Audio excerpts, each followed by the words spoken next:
Dans le cadre de l'exposition Antivirus, ouverte jusqu'au 15 septembre, la Friche organise des moments d'échange avec les artistes à retrouver sur la page Facebook pour les inscriptions. La première rencontre a eu lieu le 26 juin avec Edgar Marcy. Radio Babouk vous propose de l'écouter parler de son travail. Bonsoir à tous, bienvenue sur Radio Babouk. On est ici en direct de la Friche au lendemain du vernissage de l'exposition Antivirus. Regard d'artistes sur la crise sanitaire mondiale que nous avons traversée. Et une expo collective qui rassemblait 11 artistes d'art visuel. Donc il y avait des dessins, des photographies, des sculptures, de la peinture, du graphe, de la céramique. Voilà. Et ce soir, pour donner suite à cette exposition, on organise une série de rencontres avec chacun des artistes. Et ce soir, nous avons le plaisir de recevoir Edgar Marcy. Bonsoir. Edgar Marcy, photographe. Bonsoir Edgar. Et puis avec nous, des personnes qui s'intéressent à son travail et qui ont souhaité le rencontrer. Voilà. Donc on a avec nous Christine. Bonsoir Christine. Bonsoir.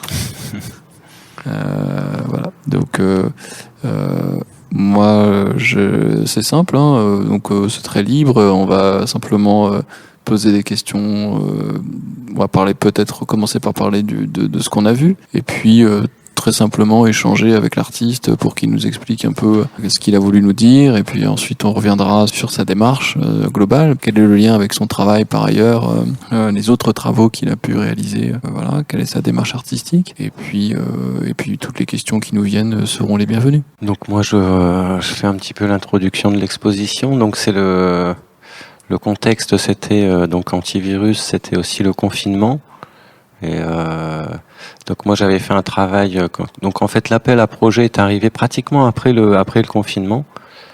Et en tout cas pour l'expo dont il est question. Et en fait moi comment ça s'est passé, c'est dès le départ du confinement, quand je suis sorti la première fois pour constater, et puis pour sortir un peu, au bout de 3 jours je suis sorti le 20 mars. Peut-être même pour faire des courses ou j'en sais rien, et puis en sortant, c'est ce que je m'étais dit, c'est que tout de suite il y avait un sentiment particulier dans le milieu urbain, de se dire déjà qu'il y avait personne, il y avait un petit côté chaos, et j'ai souvent un appareil sur moi, j'étais pas dans l'idée forcément de faire des photos, mais c'est vrai que j'ai été surpris par les premiers affichages que j'ai vus. Alors j'ai toujours une attention pour l'affichage et le 4x3. Photographiquement et depuis longtemps, mais du coup j'ai une attention et je regardais ça. Dans un premier temps, j'avais vu une affiche toute simple où il est marqué Festival de la Voyance 21, 22, 23 mars. C'est vraiment un des premiers trucs qui m'est frappé, de me dire tiens, c'est un clin d'œil, c'est une blague, mais de se dire tiens, le Festival de la Voyance, ils se sont plantés, ça n'a pas eu lieu. Puis après j'ai vu McDonald's ouverture le 27 mars sur une pub, et de se dire encore une fois tiens, c'est bien la première fois que je vois que la promesse n'est pas tenue, quoi. C'est très rare. La promesse du Big Mac. La promesse, n'est pas tenue. Voilà, c'est ça, la promesse du 4x3 n'est pas tenue. Et en fait, j'ai commencé à faire. C'est vraiment celle du McDo, l'ouverture le 27 mars. Je me suis dit, il y a un raté. C'est presque historique pour moi. Je n'avais pas d'histoire comme ça dans mon regard pour les panneaux. Enfin, depuis le temps que je regarde, j'avais jamais vu de situation comme ça. Et puis tout de suite de me projeter, tout de suite de me dire, forcément, ils vont se dégrader puisqu'il y a personne qui va intervenir dessus. Et j'ai tout de suite imaginé la symbolique et j'ai trouvé qu'elle était juste bien exprimée, mieux exprimée que bien d'autres coups. Et puis bon, et après, c'était l'élément de base et marquant pour moi, c'est au 1er mars, la tribune de Virginie Despentes à la suite de la cérémonie des Césars. Et son texte, il m'a vraiment marqué. C'est sur les rapports dominant-dominé, sur la mise en scène du rapport dominant-dominé. Et vraiment, ça a fait écho pour moi. J'ai vu un parallèle, mais c'est quelque chose de vraiment perso, hein. Et en fait, j'ai accumulé une prise de vue des panneaux qui étaient donc intacts mi-mars, fin mars. Notamment, ça, je l'avais déjà fait 1000 fois, mais notamment, moi, là, elles me surprennent toujours. Moi, ces pubs, je les trouve des fois très cyniques, des fois très déplacées, très intrusives aussi. Et en fait, ce que je me disais, les panneaux, c'est ce que j'ai écrit dans mon texte. c'est le blason des grands groupes, c'est des puissants. C'est, je veux dire, qui communique par 4x3 aujourd'hui, c'est vraiment réservé aux puissants et aux grands groupes et à ceux qui font aller l'économie. Et de voir justement cette rupture dans la mise en scène de la domination, moi j'ai vu ça comme ça, quoi. C'est ce parallèle-là qui m'a plu. Et du coup, j'ai fait mon suivi photographique. Donc j'ai accumulé des images qui caractérisent ce qui me semble être, de l'intrusion. Et au fur et à mesure, les premières ont commencé à se décoller. Donc là, ça a donné du sens à ce que je pensais. Et de me dire, forcément que ça va... Enfin, la symbolique m'a intéressé, et donc j'ai continué jusqu'à effectivement à ce qu'il soit complètement tombé en lambeaux, quoi. Donc en gros, c'est l'histoire de cette symbolique, et comme disait Virginie Despentes dans son texte, probablement une image annonciatrice des jours à venir. Forcément, moi j'y vois un code de dire un jour le capitalisme et la façon dont le monde tourne aujourd'hui, forcément, et d'autant plus encore depuis mars, puisque là, avec ce qui s'est passé aux États-Unis et tout, je trouve que c'est encore des rapports de dominants-dominés qui sont dans la rupture, qui se cassent, quoi. Des changements de mise en scène, oui. Donc, on a eu l'aperçu de la fin d'un monde. Ouais, c'était un peu ça, c'est de se dire, oui, c'est l'image annonciatrice de ce qui pourrait arriver demain. Alors, on peut s'y attendre, on peut l'espérer, on peut en avoir peur aussi.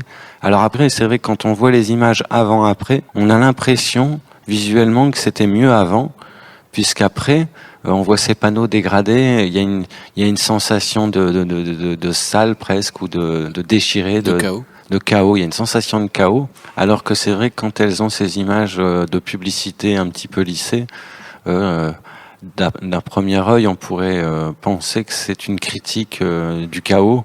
Pas du tout, non, au contraire, moi j'y vois bien sûr de l'espoir. Dans la forme, c'est pas évident. Moi, ce qui m'intéresse plus, c'est plus la symbolique de l'affaissement de quelque chose que j'espère. D'où la nécessité de prendre vraiment beaucoup de clichés de ces panneaux. C'est-à-dire, en fait, il y a une recherche de forme. C'est là qu'il y a une recherche de forme. C'est-à-dire, t'as pas pris un panneau dans ce qui est exposé là. Il y a au moins, je sais pas, une vingtaine. Oui, il y en a même plus que ça. Enfin, moi, sur le total, j'ai une centaine de panneaux. Après, ce que j'ai pas exposé là, j'avais vraiment en profondeur des panneaux blancs sans avant-après.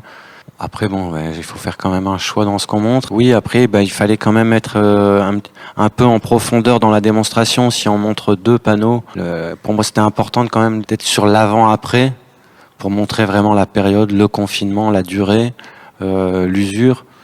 Et il fallait que ce soit en profondeur, qu'il y en ait bien une vingtaine d'avant-après qui soient...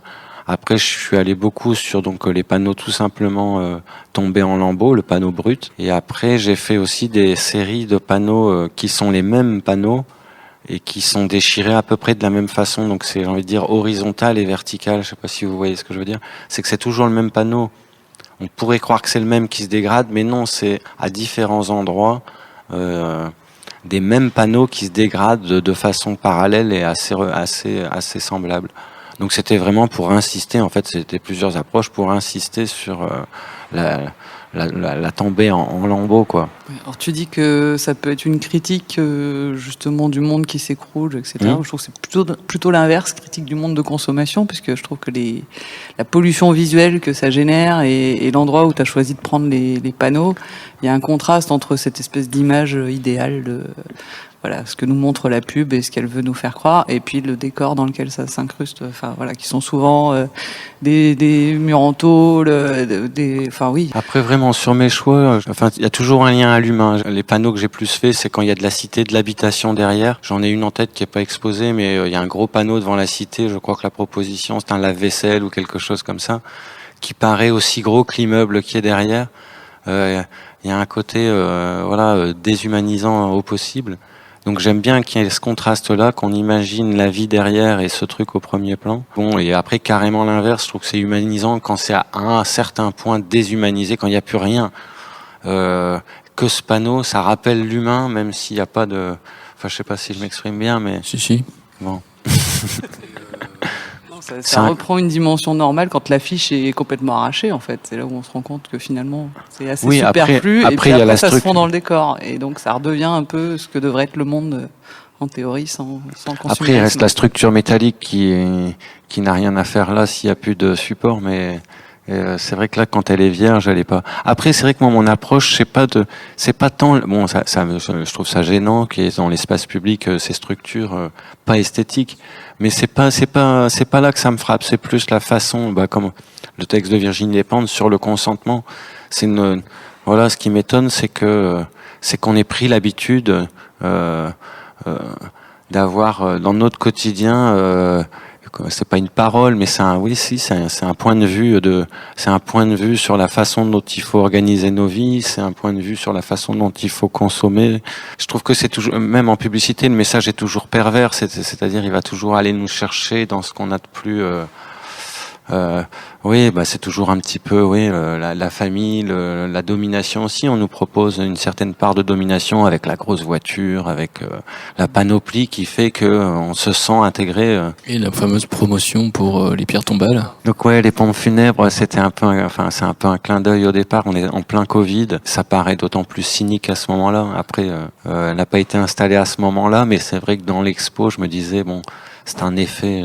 Mais quand on fait le lien, on ne peut pas s'empêcher de penser. On se dit que même la mort est commercialisée. Quand à côté on repense à au nombre de morts qui chaque jour s'accumulaient sur les écrans de télé, s'additionnaient de jour en jour, jusqu'à atteindre à ce jour près de 30 000 morts.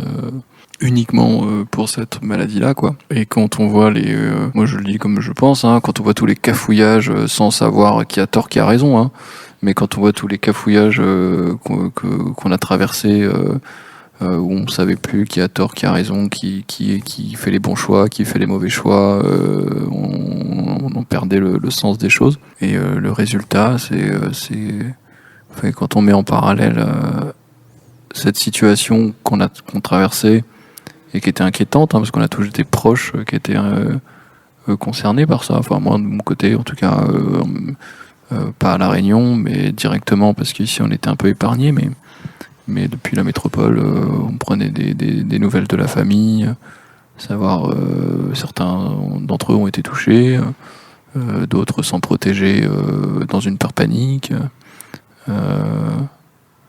d'autres s'en moquaient totalement, quoi. Et puis à côté de ça, cette pierre tombale à vendre. Je vais pas faire de procès d'intention, quoi, mais il n'y a plus de frontières, quoi. Voilà. J'ai une question. Est-ce que t'es repassé depuis sur ces sites-là pour voir si le consumérisme avait repris ses droits, s'ils étaient revenus et faire des affiches, justement, etc., c'est ce que je disais, donc, comment ça reprend derrière. Je disais ça à Jace hier, c'est que mon premier affolement pendant la campagne, pendant mon travail et ma prise de vue, c'est qu'à un moment j'ai vu qu'il y avait les panneaux reste toute case de Jace qui sont venus sur ces panneaux qui ont commencé à tomber en lambeaux. Il a cassé beaucoup de mes séries et j'ai été saisi. Ça m'a vraiment, je me suis dit merde, ils vont en mettre tellement que ça va casser mon travail, quoi. Bon, après ça restait quand même minoritaire, mais sur le coup je me suis dit effectivement il y a toujours une réponse, il y a toujours à toute situation le 4x3 réagit. Comme dirait le capitalisme retombe toujours sur ses quatre pattes. C'est ça qui est bon. Il faut continuer d'exister, quoi. Voilà. Et puis moi après j'ai voulu quand même m'arrêter ce boulot. En fait, à un moment, j'ai voulu l'arrêter le 10 mai. Le 10 mai parce que après j'ai vu votre proposition d'expo et c'était tout de suite un lien et une suite parce que je l'ai fait justement dans l'approche, c'est ça qui est différent par rapport à ce que je fais d'habitude. C'était vraiment, je l'ai mené comme une enquête presque. C'était moi que je voulais convaincre. Je l'ai pas fait. Je me suis pas mis de contraintes. J'ai essayé de bien cadrer, mais je me suis pas mis de contraintes particulières. J'avais l'impression d'avoir un bloc-notes et de faire un relevé de certaines choses en me disant hop. Et donc le 10 mai, j'ai conclu. J'ai tout simplement fait un PDF. Parce que je savais pas quelle matière, quelle forme ça prendrait. Une fois que j'ai vu que ça fonctionnait, que j'avais fini, qu'il s'est passé ce que je voulais voir, de me dire bon ben j'ai fait ça, maintenant faut quand même que je trouve une façon de le présenter. Alors avec en me disant c'est qu'on ne sait pas, hein, enfin le Covid, on n'a pas la réponse comme tu disais, on ne sait toujours pas ce qu'il en est réellement et à quoi on va, ce qui va nous arriver, on ne sait rien exactement. Donc le 10 mai, j'ai voulu conclure ce travail. Et c'est vrai qu'aujourd'hui, en fait, il est interminable, c'est que je pourrais toujours y revenir, je pourrais faire des suivis, et je suis tenté de le faire. J'ai même des panneaux que j'ai fait là, où j'ai des suivis bien avant ceux-là, cadrés pareil, c'est des suivis, c'est du bloc-notes en fait, c'est un appareil que j'ai sur moi, c'est un bloc-notes, dès qu'il y a à un endroit une pub qui me paraît improbable, je la prends. Mais est-ce que cette liberté de forme, d'approche dont tu parles, elle est contextuelle aussi. Est-ce qu'elle est liée justement au fait qu'on était dans cette parenthèse où justement tu étais libre dans ton projet, quoi. Il y avait plus d'obligation de canevas à suivre et on savait plus ce qui était vrai, ce qui était faux on se sentait pas attendu, quoi. Disons que voilà, tu fais un boulot, tu te dis bon, aussi bien il y a jamais une expo qui va rouvrir. Enfin ouais, on savait pas ce qui allait se passer, donc c'est vrai que c'est pas un boulot qu'on fait. Enfin moi, c'était pas un concept en me disant tiens, je vais rebondir dès le 11. Il y avait pas de projet en fait. C'était vraiment un travail. Alors que d'habitude, c'est vrai que si je fais un travail un peu un peu documentaire, j'essaye quand même d'être avoir un petit peu de de faire un peu de repérage, des choses comme ça, et puis de penser tout de suite la suite, le rendu, le support. Là, non, il y avait aucune question comme ça, au point que je disais le 10, j'ai rassemblé ça sur un PDF pour regrouper toutes mes idées, mon texte, pour me dire je vais passer à autre chose, mais je veux pas l'oublier quand même. C'est une parenthèse qui m'a plu, où je me suis senti, j'ai l'impression d'avoir vraiment, de m'exprimer vraiment, quoi. Alors que des fois, il y a plus de compromis, là c'est complètement libre, personne m'a rien demandé, moi-même je me suis rien demandé, ni rien promis, c'est que ça s'est construit par déduction, c'est que j'avais, imaginé un contexte qui s'est réalisé, donc après j'ai suivi, mais j'ai pas eu de réflexion plus que ça. Donc ce monde qui s'est arrêté, c'est quoi? C'est une expérience ça t'a rendu un peu plus libre sur l'instant? Alors, en fait, ce qui s'est passé, c'est que sur le mois de mars, c'était quand même le doute. Moi, j'ai vraiment pensé qu'on n'allait pas retrouver un resto ouvert avant longtemps. Je me suis dit tiens, qu'est-ce qui va alors de se sentir plus libre. Ouais, moi j'ai apprécié le confinement. Bon, c'est pas bien de dire ça, mais j'ai eu mes 3 enfants. Vraiment beaucoup tous les jours, mais bon, ça a été des moments justement où tu te recentres sur toi, où tu t'es pas là à t'embêter, justement les problèmes d'esthétique et tout. J'ai pas eu de contraintes esthétiques, même pas, j'ai pas eu de post-prod derrière, c'est de l'image brute. Peut-être il y a sur des avant-après un léger recadrage pour être au plus près, mais il n'y a pas de passage en noir et blanc. J'ai pas imaginé faire un rendu noir et blanc pour me ressembler. Non, mais je suis amené à faire par habitude, et puis pour être dans mes pailles, dans mes repères. Là, j'ai pas eu ces questions-là. Je l'ai fait comme ça. Donc oui, est-ce que c'est le confinement? Ouais, je pense qu'il n'y avait pas d'aboutissement, ni de rendu, ni d'impératif. Et c'est ce qui fait que c'était quand même très libre dans la façon. Et puis même dans le propos.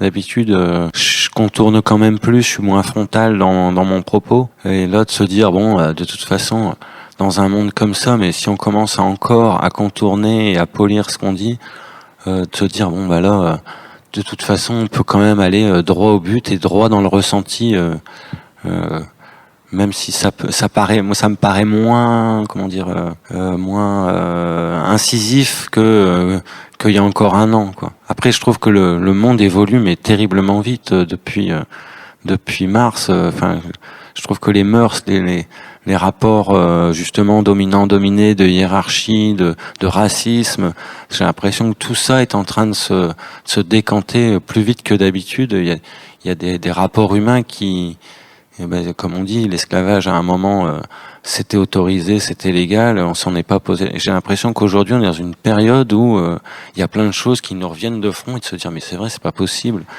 J'ai l'impression que le confinement a aidé à cette chose-là, de chacun se recentrer, de se dire de regarder un petit peu, on a tous vu le monde vide Et comme je dis dans mon introduction, c'est vrai que la première sortie, c'était de se dire on est dans un monde, je l'ai vu mais vraiment comme ça, quoi, figé, surpris. Enfin, le monde a été surpris du jour au lendemain. C'est que d'habitude, on est toujours préparé à faire s'ils l'avaient su, ils auraient préparé une campagne plus en phase et tout. Là, on est surpris et de se dire si c'est la dernière image de notre monde, mais qu'à un moment on pourrait être saisi et de se dire voilà, ça s'arrête là. Ben, le constat, il est effarant de se dire ouais, ben jusqu'au bout, on a promu la mauvaise bouffe, la grosse voiture et la consommation ridicule. Flagrant délit d'autodestruction. Voilà, c'est ça. Ouais. Non, mais c'est vrai. Et de penser, c'est ça, c'est de penser qu'un jour, ce genre de choses, pour tout le monde, ce sera intolérable. Là, moi, je focalise là-dessus. Il y a des choses que d'autres trouvent intolérables, que moi, je n'ai pas perçues. Mais il y a de l'intolérable, il y en a beaucoup, et j'ai l'impression que ces choses-là vont évoluer. Sur la pub, moi, ça fait 15 ans, 20 ans que je crois que c'est la dernière campagne. Et là, plus que d'habitude, même si je me fais pas d'idée. Hein. Du coup, ça a libéré d'autres choses, cette période de confinement, de moi. J'imagine que t'as pas fait que ça comme cliché, comme travaux. Alors, non, je me suis concentré là-dessus. Après, je te dis, j'avais mes enfants qui étaient là. J'ai fait beaucoup d'activités maison, j'ai fait beaucoup de choses comme ça. Après, c'était un peu mes évasions aussi. C'est quand je pouvais prendre un temps, moi, je suis en 2 roues, donc je profitais. C'était t'aller dehors, y a rien, t'es seul. Tu t'arrêtes sur le rond-point si tu veux pour cadrer. C'était aussi une façon pour moi de me changer d'air et de me changer de ma maison. Donc, mais à côté de ça, non, j'ai pas fait d'autres choses. Bon, après, j'ai fait d'autres choses, mais pas de prise de vue. Après, c'est sûr que là, pendant le confinement, faire ces balades, cette exploration photographique, ça devait faire un peu comme dans ces films, là, tu sais, Le Dernier Homme sur la Terre. Oui, il y a de ça, ouais. Après, l'ambiance de fin du monde, justement, qui était intéressante à percevoir, à capter. Donc, ouais, sur les premières sorties, bon, je pense que tous les photographes sont comme ça. C'est quand il se passe un fait d'actualité ou quelque chose de visible ou de saisissant. C'est pas dire qu'on se sent attendu, mais c'est vrai que on voit tous les autres artistes rebondir sur quelque chose. Moi-même, quand je suis sorti, je me suis demandé quand même au départ s'il y avait un angle, donc ça aurait pu être le vide, le chaos, quel était l'angle dans mes pas habituels. Donc j'ai fait pas mal d'images noir et blanc en parallèle que j'ai pas. Oui, ça répond un peu, c'est vrai. Non, j'ai fait pas mal d'images qui ressemblent à ce que je fais en noir et blanc. Je les ai gardées, j'ai des images qui me font plaisir, que je suis content d'avoir faites, mais c'est pas ce qui m'a emballé. J'étais dans ma photo de quotidien. Bon, il y avait des scènes qui étaient plus mises en avant, puisque voilà, j'aime bien moi les histoires de chiens et tout ça. Les histoires de chiens, quand il y a personne et qu'ils sont au milieu de la route, c'est plus saisissant qu'habituellement, mais c'était pas un propos, c'était une impression en fait. Enfin voilà, je me suis pas senti ni attendu dans ce boulot-là. C'est ça qui était bien, ni attendu ni. Et toi, Christine, qu'est-ce qui t'a plu dans ce que tu as vu dans le travail d'Edgar ? C'est justement de voir effectivement la temporalité et de voir à quel point c'est fragile. Enfin, je veux dire, en 2 mois, je pensais pas qu'il y aurait une dégradation aussi rapide effectivement de l'affichage qu'on nous colle sous les yeux tout le temps. Et de voir que oui, la fragilité de ce qu'on nous impose et puis aussi la violence. Je trouve, visuellement, que vraiment, on s'en rend même plus compte en fait. Moi, je sais que je suis anti-panneaux publicitaires, tout ça. Il y a des lois pour ça. Normalement, on n'est pas censé les afficher n'importe où. Là, on voit que c'est beaucoup chez les particuliers qui, du coup, gagnent un petit billet avec. Mais effectivement, ça a un impact. On s'en rend même plus compte, en fait. Je trouve que ça révèle ça. Et voilà. Mais oui, moi, et depuis les marchés, parce que moi, j'étais connu sur les marchés à Saint-Pierre, donc ça fait déjà un certain temps. Presque 20 ans, oui, on peut le dire. Ouais. Non, mais je sais pas, est-ce que tu as d'autres travaux comme ça un peu critiques sur le consumérisme, je sais pas, c'est toujours un point de vue et toujours personnel, mais non, là, je trouve que vraiment ça révèle. J'ai toujours l'impression, si tu veux, de piquer des petits points de temps en temps. Des panneaux, j'en ai toujours mis de temps en temps, des choses comme quand vraiment le panneau, il paraît, mais c'est à moi que tu parles. Après, construit, c'est ça que j'ai aimé dans ce boulot-là, c'est que de A à Z, il est intuitif au départ et puis il se termine. C'est ce que je te disais tout à l'heure quand j'ai arrêté le 10 mai aussi, c'est de se dire je vais pas continuer à faire ce suivi. Je vais peut-être y revenir, mais en même temps l'avoir envie de le boucler aussi, de se dire bon bah la parenthèse elle est peut-être finie. On n'en sait rien si la parenthèse du confinement est terminée. Donc si tu veux, j'ai toujours l'impression d'avoir une prise de vue où je vais chercher des éléments improbables ou qui me paraissent moi critiques, mais j'ai peut-être pas toujours l'harmonie entre elles ou le lien aussi évident qu'il l'est là, quoi. Ça, c'est pas une histoire qui commence et qui se termine. C'est l'histoire d'un photographe-auteur dans son quotidien et il y a du sens au bout de longtemps, mais c'est vrai que ça peut être, je peux présenter des fois une image isolée.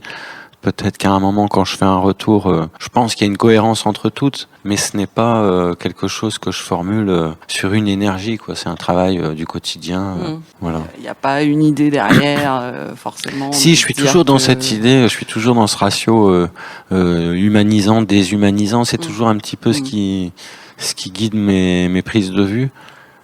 Après, c'est pas aussi ce que je te disais, c'est pas aussi frontal. Voilà, il y a un côté un petit peu je sais pas, un peu rebelle, que j'assume pas vraiment. Je me sens pas rebelle, j'ai l'impression vraiment d'être légitime, mais justement cet accent, je me sens pas militant, enfin quand même, mais c'est plus subtil que ça. J'ai toujours pensé qu'il fallait être plus subtil que ça, qu'il faut pas aller de frontal, et là pour le coup moins, quoi, en me disant on peut l'époque le permet aussi, voilà. Ou l'exige. Ou peut-être l'exige, ouais, je sais pas. On n'est pas encore allé démonter les panneaux à la Sicilienne. Point d'interrogation. Donc. Non, mais c'est vrai, le déboulonnage des panneaux, c'est vrai que c'est marrant parce que cette histoire de statut. Moi, bien sûr que je fais un parallèle. J'y vois un peu. D'ailleurs, je comprends les statuts, mais déboulonner des panneaux, ça me paraît à peu près du même ordre et de la même évidence, et peut-être plus en phase avec la problématique d'aujourd'hui. Bon, après. Et bien sûr que non aussi, mais il y a rien d'évident dans cette histoire de statut. Mais je trouve que ça fait partie de ces nouveaux combats qu'on va avoir à affronter. Voilà, qu'il va falloir. Quand on voit le temps qu'on a mis à déboulonner les statuts, ça nous en dit long sur le temps qu'on mettra à déboulonner les panneaux publicitaires peut-être. Et moi j'ai une question sur la façon dont tu as mis en scène les choses. Alors il y a la première, c'est j'ai deux questions. La première c'est sur on a un vrai 4x3. Oui. Donc pourquoi celui-là il représente la nouvelle route. C'est un panneau qui fait une publicité pour la nouvelle route du littoral. Pour le FEDER. Qui l'illustre avec la route du littoral. Pour le FEDER, d'accord. Et donc pourquoi celle-ci en très grand et pourquoi du très grand?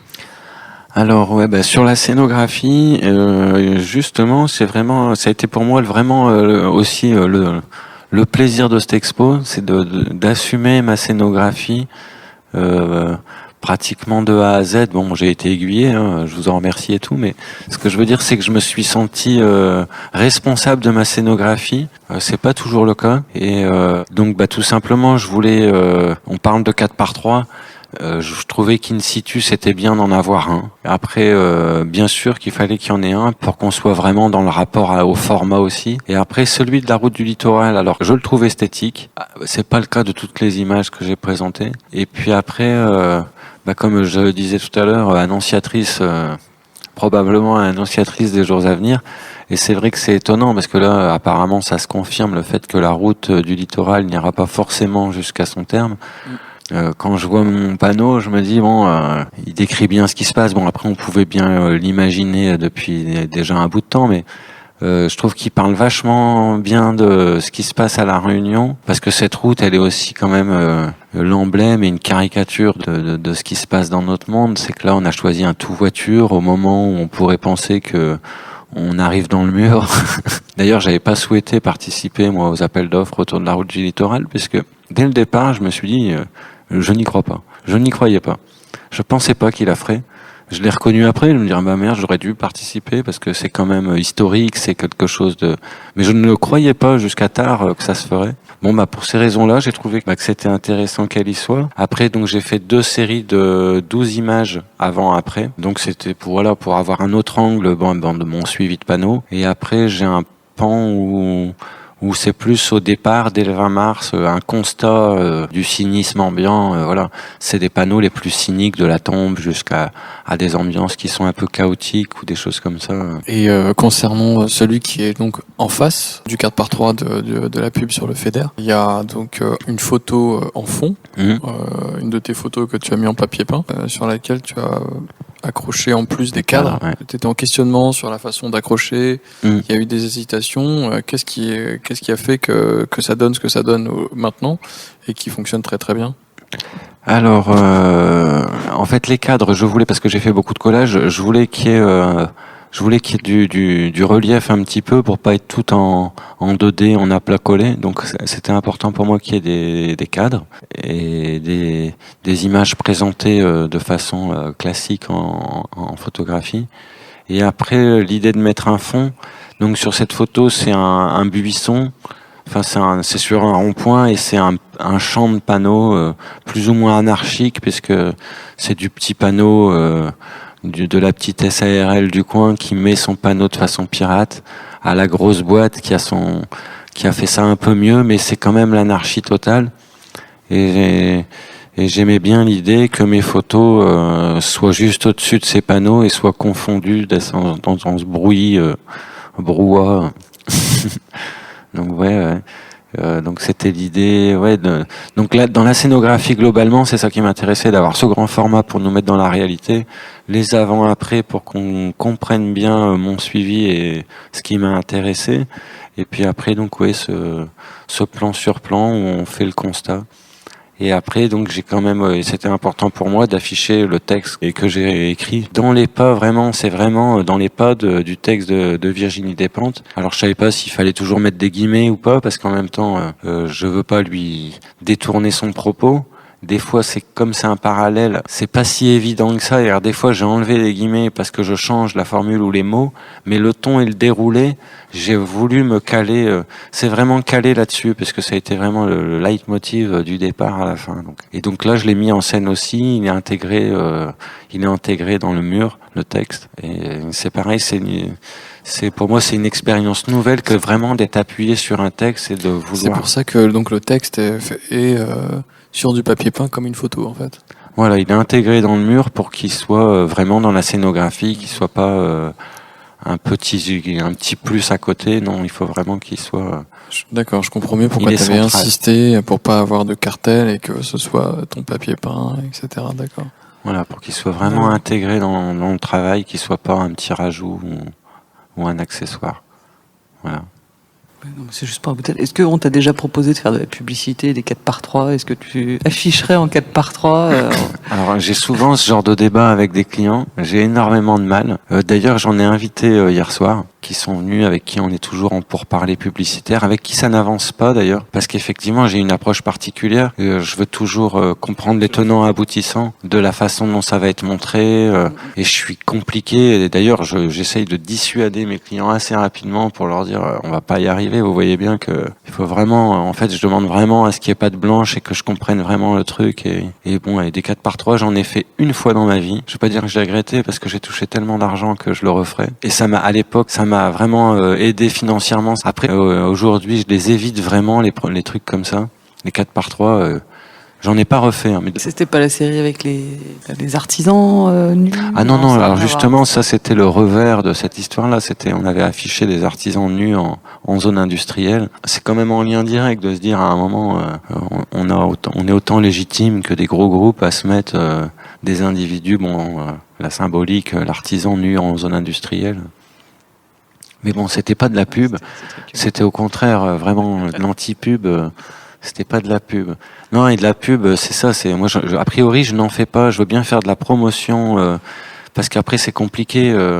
Il y a des produits. Enfin, je veux dire, je suis pas contre tout. C'est comme, j'ai eu l'occasion pour des alcooliers, parce que moi, je travaille beaucoup autour de la canne et du patrimoine, de savoir si c'est du patrimoine, si c'est de la culture, si c'est de l'industrie. Je pense que la Réunion mérite d'avoir des rhums classieux, et ça se fera pas par des petits artisans, même s'il en existe un rhum artisanal à la Réunion. Enfin, quand je vois, si on doit avoir une production de rhum pays, moi je suis content de participer au développement d'un savoir-faire, d'une tradition et d'un, de l'excellence de terroir et tout ça. Donc j'ai toujours cette ambiguïté et je demande beaucoup à mon client de m'expliquer son lien à tout ça, et j'ai besoin d'être conforté dans le fait que on est quand même dans un produit régional et bon après. Donc si j'ai bien compris, tu ne vis pas que de l'art. Ah ben après, tu sais, le statut d'auteur photographe, tu fais un 4x3, c'est considéré comme un cachet d'auteur. Hein. Même la prise de vue même est intégrée. Donc je pense vraiment que la grande partie des photographes vivent pas de l'art. Enfin, c'est rare. Moi, mon fonctionnement, s'il faut en parler, mon fonctionnement, c'est que j'ai une structure d'édition que j'édite depuis plus de 15 ans, un travail photo en noir et blanc. Justement qui a des accents un peu de tradition, moi ça tourne un peu autour du patrimoine, de la réunion longtemps entre guillemets, et c'est ce qui fait que je peux dire non à un 4x3 aussi, c'est ce qui fait que j'ai un libre choix quand même dans ce que je fais, et heureusement, et je veux toujours le développer. Moi dans l'absolu, j'aimerais travailler avec personne, je préférerais travailler seul et faire que mes éditions, parce que je suis sûr de pas me trahir, bon un peu parce que des fois je me perds, mais en tout cas c'est vrai que quand on te demande et qu'on te donne de l'argent, il y a souvent un compromis à faire. Et est-ce que tu peux nous parler un peu en transversal de ton travail et de ton goût pour la photo, comment c'est arrivé? Alors, comment c'est arrivé? Tu es tombé dedans quand tu étais petit? Donc oui, en fait, moi, mes deux parents se sont rencontrés aux Beaux-Arts dans les années fin des années 60, début des années 70. Donc, il y a cette culture-là quand même dès le départ chez moi. Ma mère, ils sont tous les deux graveurs. Après, ma mère est peintre. Et enfin, leur formation, c'est graveur.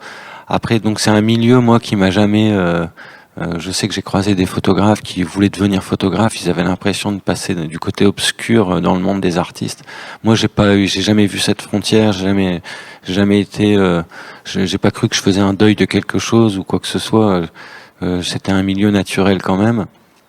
Et puis après, la photo vraiment, vraiment le côté, je le répète toujours, mais c'est l'aspect magique. Quand j'ai vu quand la photo qui apparaissait sur la feuille blanche.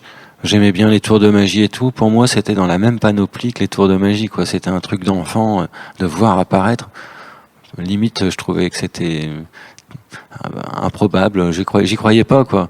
Et ça m'attirait énormément. J'ai voulu faire du labo. J'en ai fait. Ça s'appelle la révélation, d'ailleurs. C'est ça, la révélation. Et du coup, quand j'ai pu avoir accédé très jeune à un labo, j'ai fait du tirage pendant une paire d'années. Sans faire de photos, j'ai acheté assez jeune du matos en allant à la Fnac à l'époque, en demandant les 3 bidons et le bac de photos. J'ai raté deux blocs photos à ne rien y comprendre, et puis à un moment j'ai perçu comment ça fonctionnait. Et puis une fois que j'ai eu tiré tous les négatifs de la famille à peu près, je me suis dit il m'en faut des nouveaux, et là c'est là que je suis allé chercher du négatif à tirer. Donc j'ai pris un appareil pour chercher de la matière nouvelle à tirer, sans aucune envie de faire une image, hein. C'était vraiment continuer du labo. Et puis avec le temps, j'ai de moins en moins apprécié faire du labo. J'apprécierai toujours, mais j'en fais plus depuis 10 ans. Parce que c'est des problèmes. Il me faudrait plus d'espace. Je voudrais de l'excellence. Si je fais du labo, c'est pour avoir un labo d'excellence. Je crois toujours que j'y reviendrai. Mais il faut vraiment que ce soit dans l'excellence. Tu fais pas du labo pour sortir un truc à moitié bien. Il faut vraiment que t'aies de l'espace, que ce soit fluide dans le travail et que les optiques et tout, que tout soit bon, quoi. Si c'est pour faire je préfère faire, moi, je travaille, donc je scanne mes négatifs, ou je fais du numérique, et quoi qu'il en soit, j'ai une tireuse et je fais ce qu'on appelle de la digigraphie ou des encres pigmentaires. C'est un tirage, et dans les conditions là, je suis meilleur, je fais une meilleure sortie sur cette machine que si je rassemble mon matos et que je fais un truc qui va être vignetté, qui va être qui va pas être optimal, quoi. Il faudrait vraiment que j'ai l'espace. J'ai failli en racheter un dernièrement, mais je me suis dit j'ai pas l'espace pour l'accueillir, n'est pas la ventilation, l'aération, l'eau. Enfin, Voilà, c'est tout, c'est aussi con que ça. Je crois vraiment que je vais m'y remettre parce que dans l'absolu, c'est ce que j'aimerais faire. J'ai fait énormément de labos et après, bon, quand j'ai arrêté en 2007, parce que j'ai plus de labos, je me suis après, c'est vraiment maintenant j'ai un vrai plaisir à la prise de vue quoi. Mon plaisir il est dans la prise de vue, le développement, tout ça, mais pour autant, je pourrais trouver le plaisir de travailler une soirée comme je le faisais autour d'un négatif. C'est ce que je faisais à l'époque. Sur un négatif, je passais ma soirée 3-4 heures à en sortir 5 ou 10. Et puis à numéroter les 5 plus beaux. Et puis voilà. Mais bon, c'est un autre modèle. Après, c'est un autre modèle. Voilà, c'est ça. La continuité de la gravure, en fait. C'est le côté manuel. Ouais, non, je sais pas. Non, mais je pense que c'est vrai que c'est un milieu aussi qui m'a pas, il y a rien qui m'a freiné. C'était un milieu normal en fait.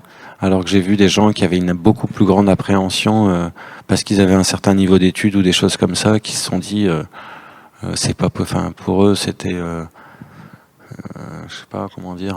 C'était pas un vrai métier. Ouais, c'est peut-être pas un vrai métier. Ça fait un peu hasardeux. Voilà, c'est pas évident de se lancer. Dans un métier artistique quand on n'en connaît pas du tout le fonctionnement ou le milieu même et la façon dont on en vit. Voilà quoi. Donc Edgar Marcy, photographe, auteur-photographe, qui participe à l'exposition collective Antivirus. Et on a des personnes qui sont là avec nous ce soir, qui sont venues à sa rencontre pour en savoir plus sur son travail. Et elles ont visité l'exposition, ils se sont baladés, ils ont vu les photos, ils ont discuté avec Edgar. Et là, on en est au moment du commentaire. Alors, est-ce que tu as... De la réaction. Ouais, de la réaction. T'en as pensé quoi Alors, moi, de base, je venais ici à l'invitation de quelqu'un d'autre qui n'est pas là. Je ne savais pas du tout ce qui était programmé et je suis ravie, en fait, que ça a été toi, Edgar, qui intervienne ce soir parce que en me baladant, en fait, c'est l'œuvre, en tout cas la partie de la scéno et de l'exposition qui m'a le plus touchée. Donc, j'étais vraiment contente que ça puisse bien se goupiller comme ça, déjà. Voilà. Parce que c'est ce que je lui ai expliqué tout à l'heure. En fait, je vais un tout petit peu bouger pendant le confinement, mais pas beaucoup. Mais j'avais été choquée. Enfin, j'avais un truc par rapport à ces panneaux publicitaires qui m'avait marqué. Et en plus, tout le cartel qui explique le cheminement du texte, de dépendre de ce qui se passe avant le confinement, du confinement qui arrive, et de ce rapport des puissants et de la domination, et de comment on symbolise tout ça avec la décrépitude et la mise en décrépitude de ces panneaux publicitaires et cette parenthèse dans le monde. J'ai trouvé ça vraiment... Enfin, moi, j'ai rien pu produire pendant le confinement. J'ai pas réussi, je suis en train de le faire maintenant. Et du coup, je suis hyper touchée de voir qu'il y a des gens qui ont produit des trucs que j'aurais adoré pouvoir faire. Qu'est-ce qui t'a touché le plus alors? Pourquoi ça t'a touché? Qu'est-ce que t'as ressenti? Déjà, il y a un décalage, je trouve, incroyable entre Moi, je débarque de Métropole depuis début février. Je suis artiste en résidence ici. Ça s'est tout arrêté avec le confinement et du coup j'ai un peu essayé de découvrir l'île, mais pendant le confinement ça a été compliqué. Et donc les panneaux publicitaires, je trouve qu'à chaque fois qu'on voyage quelque part, c'est quand même même s'il y a une norme, il y a toujours Coca-Cola, il y a toujours McDo, il y a toujours des grosses enseignes, il reste quand même, il y a des petites différences, on découvre d'autres langues, une nouvelle marque, des choses comme ça. Et ici déjà ça a été un support qui m'a permis d'avoir, de voir du créole écrit déjà, et de voir des panneaux de Burger King avec toute une végétation foisonnante derrière et des trucs écrits en créole. Moi déjà, je trouvais ça assez incongru de l'extérieur, et c'était donc un support visuel que je trouvais marquant ici dans le paysage. Et effectivement, ces panneaux qui tombent en lambeaux et cette documentation du coup des panneaux qui vieillissent et qui se délitent. C'est à la fois super symbolique et en même temps c'est pas. J'ai un peu du mal des fois avec les œuvres qui sont hyper premier degré. On vit une crise sanitaire, une pandémie mondiale. Et là, je sais pas. C'est peut-être juste la manière dont on peut tous différemment se plonger à l'intérieur de son travail. parce qu'on s'y raccroche facilement d'une manière ou d'une autre. Ça parle à tout le monde, en fait, c'est pas nous. Je suis ravi, en tout cas, que mon travail là-dessus puisse être perçu comme ça. S'il y a qu'un visiteur, c'est déjà ça. Ça fait toujours plaisir d'avoir l'impression d'être, déjà sur Virginie Despentes, la référence, elle est comprise, elle est acquise. Je sais pas si tous les visiteurs sont comme ça, on a vraiment de la chance. Hein. Et oui, qu'elle ait eu une attention sur les 4x3, l'univers publicitaire et tout. Ça fait plaisir. J'ai l'impression, j'ai pas eu beaucoup de retours, mais en attendant, s'ils étaient tous comme ça, vraiment. Ça paraît limpide, c'est formidable. Je sais pas trop quoi dire. Voilà. Merci beaucoup. Merci travail. À toi. En tout cas, je suis heureux d'être resté une demi-heure de plus. On aurait pu rater la visiteuse. N'importe quoi. Non, mais c'est vrai. C'est bien de se sentir en limpide. Voilà. J'ai l'impression d'être limpide. C'est bien. Bon. Merci à tous. Merci de cette expo. Merci Edgar pour ton travail. Merci d'être revenu